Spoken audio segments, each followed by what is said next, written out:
Coffee Trades! Today we're just gonna pick my brain a little bit. Obviously, the election is on my mind, and I'm gonna give you guys my thoughts. But really, we look at the market.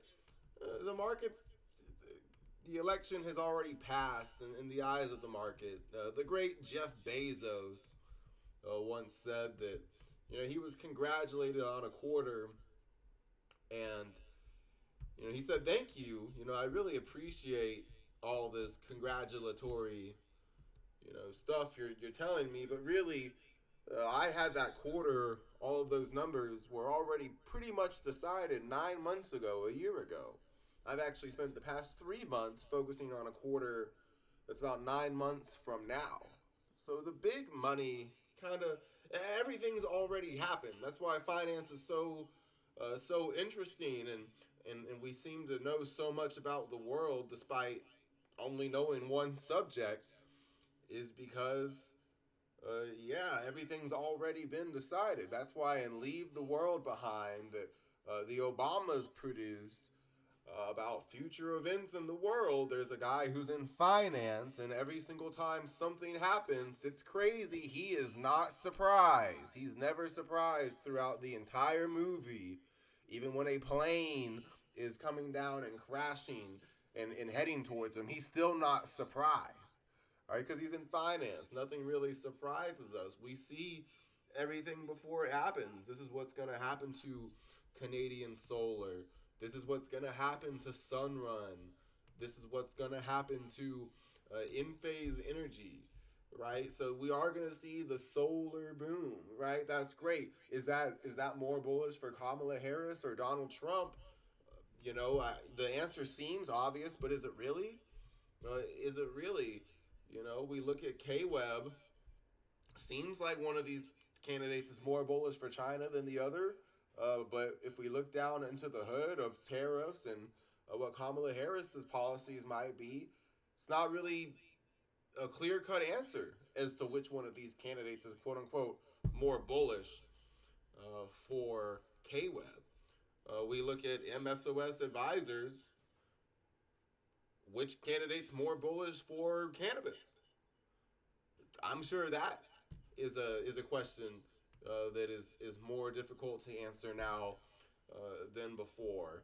So there's a lot. Uh, which candidate's more bullish for co-diagnostics?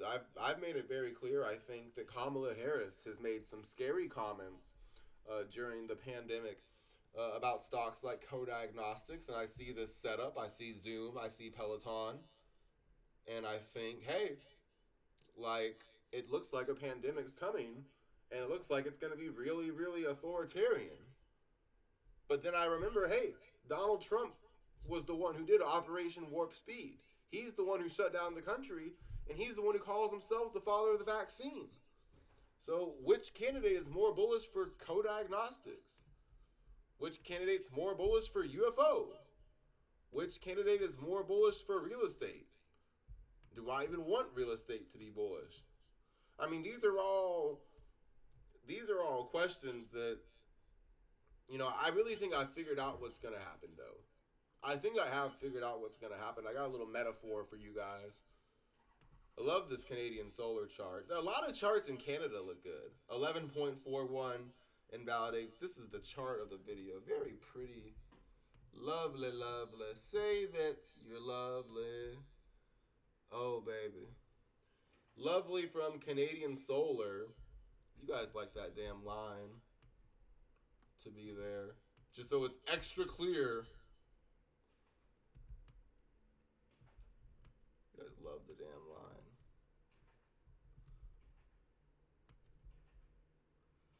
Right? But yeah, this is Canadian Solar and First Majestic Silver. All the solar inside the silver panels. And people are looking at the stock market and they're trying to, decide who's going to win the election based on looking at this. And this is where we remember black swans don't really work like that. It's not really going to be what everyone thinks. They're not going to come out and say, hey, one candidate caused this China problem. One candidate caused this pandemic. Certainly, I don't expect one candidate caused this this UFO problem. And if you're still one of the fools laughing at the UFO stories now, I mean, you don't understand marketing. You don't understand why they spend decades planning what they are going to do with the stocks in UFO, and why everyone needs to be on cannabis while that's happening. I'm sure that's not going to help people believe this. So, the metaphor for what's going to happen, I have figured it out. I'm very proud to say that I've figured it out. But I'm not allowed to tell you directly. I have to give you metaphors, right? Like Jesus, because the truth seeking community, what we're really doing is most of us are working as what I refer to as friendly, esoteric dudes, right? The hawk to a girl, would be one example. Obviously, I'm joking. Obviously, everything that I've said about Roaring Kitty, I'm joking about, right? That's why Sony did exactly what I said. That's why everything related to Scott's Miracle Grow, and pretty soon Dogecoin and Kodak Eastman Kodak has gone according to plan. But I am going to tell you what's going to happen. I'm very proud to do it with a metaphor. So it looks like the winner. I have to do this with a metaphor, right? So the winner, to understand who's going to win the election and what's going to happen, you have to understand I didn't grow up on a farm, but I spent a lot of time on a farm. Okay? So, what me and my farm side of the family would do is we would play capture the flag on a massive farm, and each team would have an ATV or a golf cart, right? It was a huge farm, many acres. We played capture the flag, right? And there were these two twins named Keith and Wyatt. The two twins, okay? Keith and Wyatt, they were extremely fast. They were extremely fast. So in capture the flag terms, that means they were both extremely dangerous. Keith and Wyatt, very fast, very dangerous. And they had a strategy that worked every time. Every time. You couldn't beat it. All right, you understand this? You could not defeat it. The only way to beat it was by being on their team. Because even when you knew the strategy and you weren't on their team, you still couldn't stop it. Okay? What they would do is that Keith always ends up with the flag in the end. He wins. In the end, Keith wins. He holds up the flag. He wins. In the end, he always won with the flag. That's, I guess, for some people, the good news. In the end, Keith is going to win. Or at least that's what everyone would wait to see. And we'd be waiting and waiting and waiting and say, is Keith finally going to win? Is Keith finally going to get that flag? And we just keep waiting and waiting and waiting. Because Wyatt's running around. And it's getting pretty dangerous. It looks like we don't really have a good plan here. Wyatt's just running around. But we know Keith always seems to win at the end. So we're going to trust Keith. Okay, we're going to trust Keith. But what Keith would do is he would tell Wyatt, you're going to go run. You're not even going to go try to get the flag. He'd always say, just run. Keith would tell Wyatt, just run.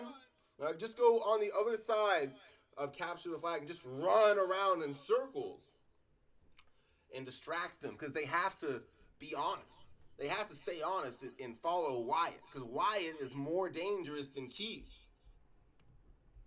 Wyatt is more dangerous than Keith, even though Keith doesn't win in the end. Even though Keith wins in the end, Wyatt is actually more dangerous than Keith. That's why the strategy works so well. Because everyone's afraid that Wyatt is going to get the flag and run off. So they're not thinking about Keith coming in at the very end and taking the flag, but he always does. All right? So what's going to happen, we're going to see that Keith is going to win the election. Congratulations. But they're gonna put Wyatt in there first. And Wyatt's gonna run around. And he's gonna look really, really, really dangerous. And we're really gonna have to trust the plan. No matter how bad it looks, that at the very end, Keith is gonna come out on January 20th, a date written 201, and say, actually, I wasn't on the team of co-diagnostics. Even though I'm the father of the vaccine, I was actually on your team the whole time. Like Keith.